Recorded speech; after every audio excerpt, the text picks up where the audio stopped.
Hey guys, so today we're doing a double video.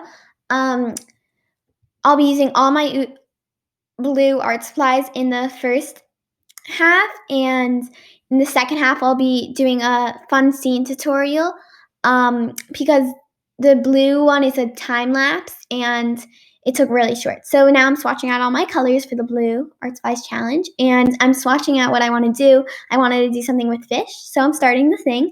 I'm sketching out and coloring. So then the camera fell. So I'm putting fish in the hair. That was the fantasy twist on it, besides that she has blue skin and blue everywhere. So yeah, that's the final drawing for that. That was really short, but let's get into the next half. Time for part two, the tutorial. Which I promise will be longer.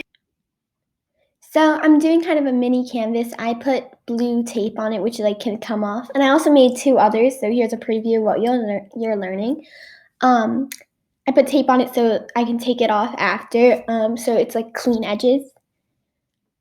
And I also did some swatches. So yeah, I'm swatching a little more.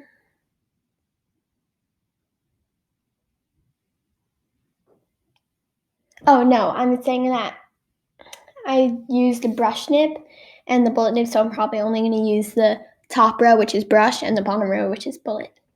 So I'm just coloring in the whole canvas with my lightest yellow. This will kind of create the background. So make sure you do your lightest color. Yeah.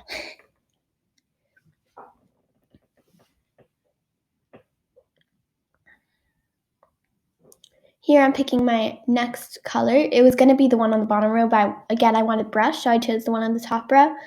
And, oh yeah, I was just uncapping my markers and getting them. So. Oh yeah, I forgot to put my marker pad in. So I was just putting that in there. And now I'm just kind of tracing mountain shapes in the background. You can really do any pattern you want. I did different triangle widths, and I'm coloring that in from the line down.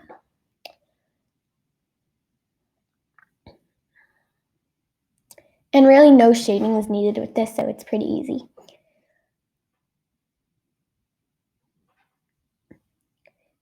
The whole point of this is to do layers and layers and mountains. Yeah.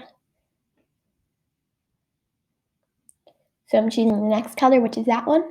And I'm doing just another layer of mountains, but I'm not following the exact pattern. I also want to look very nice. I'm getting my markers again. And if you're curious, oh, this one, oh yeah, I chose the wrong, I uncapped the wrong side. If you're curious, I'm using a Hoo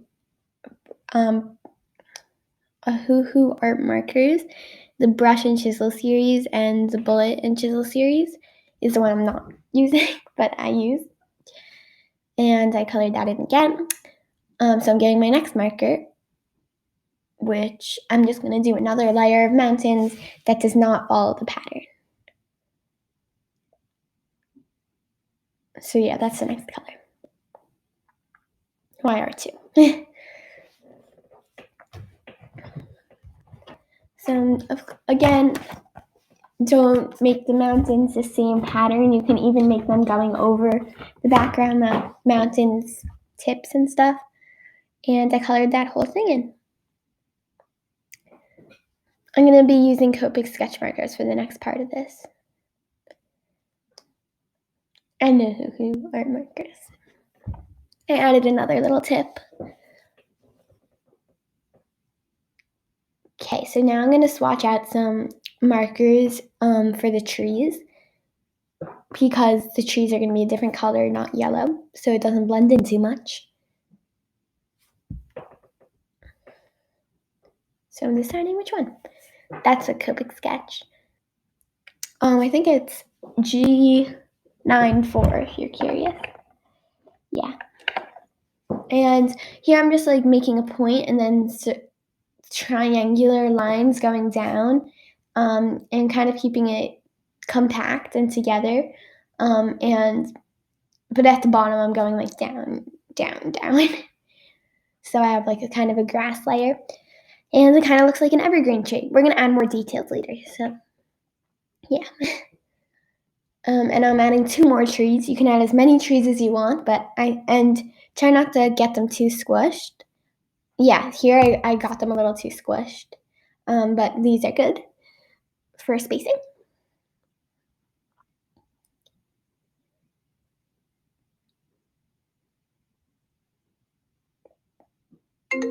Oh, sorry.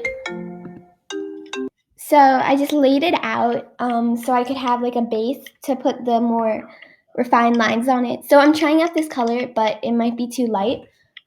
I'm just putting it over the trees, doing more dashy motions, and they're going to show up better because they're darker. And I'm scribbling a little because I now see that I'm going to put another darker Ohuhu on top of it. And I did it with the bullet tip, so it's very thin lines. And they're kind of just spraying out a little, and it makes it look more tree-like. So I got another marker. This one was 43 if you're curious. And I'm uncapping it. So I'm kind of just going to do the same thing, maybe a little neater on the trees. I'm swatching it out first. And yeah, this will be almost the end of your little painting or drawing.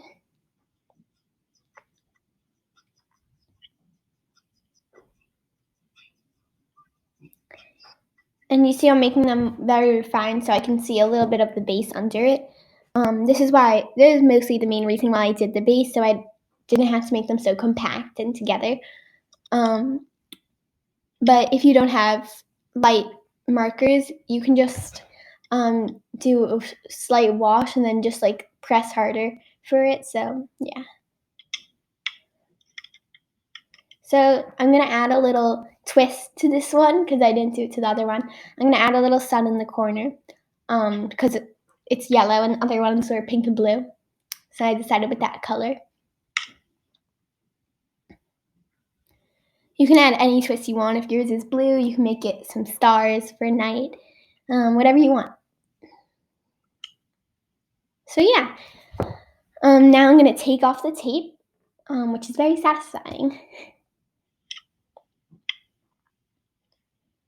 Oh no, there's some leakage there. It's fine, it's smooth enough from far away. Make sure when you're putting down the tape, you press really hard. I smooth it down with like the back of my scissors.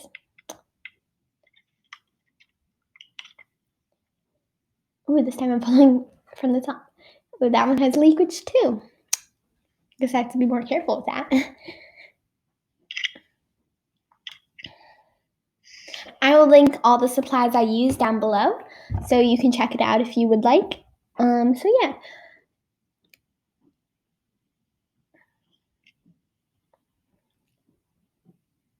This is my final little drawing. I hope yours turned out, and thanks for watching. Bye!